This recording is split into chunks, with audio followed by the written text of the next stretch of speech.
Bonjour, je suis Karine, j'ai 40 ans, je suis maman de 2 enfants. Je travaille à mon compte depuis un peu plus d'1 an en tant que consultante SEO. J'ai un parcours typique marketing communication.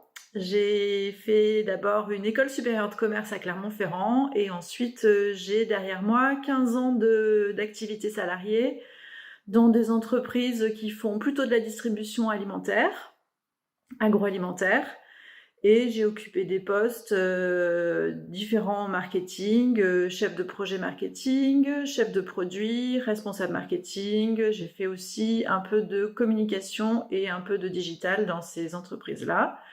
Et j'ai quitté en fait mon dernier job l'année dernière parce que j'ai été confrontée à des difficultés, beaucoup de stress, beaucoup de responsabilités et voilà, j'ai décidé de me lancer à mon compte pour notamment oublier en fait la contrainte horaire qu'imposent les entreprises et pouvoir travailler à mon rythme comme je le veux, quand je le veux et pouvoir faire profiter la famille de cette organisation plus souple en fait.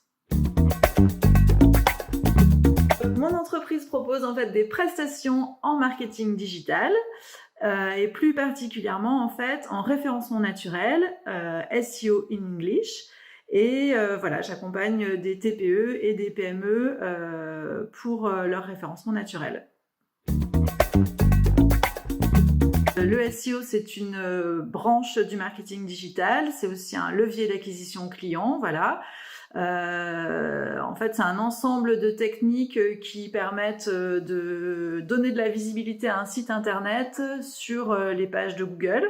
Donc, par exemple, quand vous tapez agence digitale, l'entreprise en question doit ressortir le plus haut possible dans les résultats pour être visible par le plus grand nombre de personnes. Les sites qui s'adressent à moi sont généralement des entreprises qui sont soit en création de leur site internet, soit elles recherchent à acquérir de nouveaux clients ou alors à augmenter leur trafic. Elles peuvent aussi, pour les plus expérimentées d'entre elles en stratégie digitale, avoir eu une perte de trafic sur les dernières semaines, derniers mois, et elles cherchent un expert en fait pour les accompagner, pour rectifier le tir.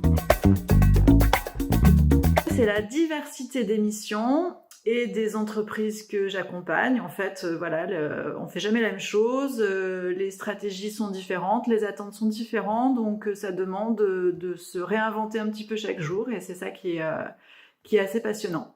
Et ce que j'adore aussi dans mon métier, c'est que c'est un métier qui demande toujours beaucoup de veille, de se tenir au fait de ce qui se passe sur le marché, des nouvelles mises à jour, des nouvelles pratiques que peuvent faire mes confrères. Et ça, c'est un travail aussi quotidien qui est assez intéressant et très enrichissant.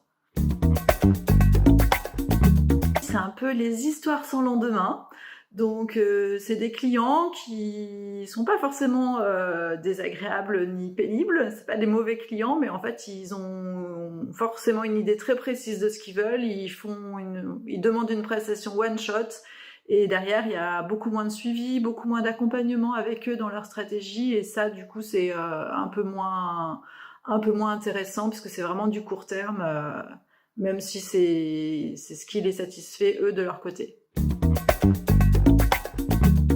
Alors, il n'y a pas forcément de formation académique propre au SEO, mais par contre, toutes les écoles supérieures du digital ou les écoles supérieures de commerce qui travaillent, qui amènent maintenant beaucoup leur programme aussi sur le digital, proposent quand même des connaissances de base sur le référencement naturel. Et ensuite, c'est vraiment un métier qui s'exerce et sur lequel on devient expert grâce à la pratique et à l'expérience, à force d'être confronté à des situations, à force de tester des choses et de mettre en pratique. Quand on travaille en agence ou en entreprise pour, on va dire, une expérience moyenne, on peut prétendre à peu près entre 35 000 euros par an à 45 000, je dirais.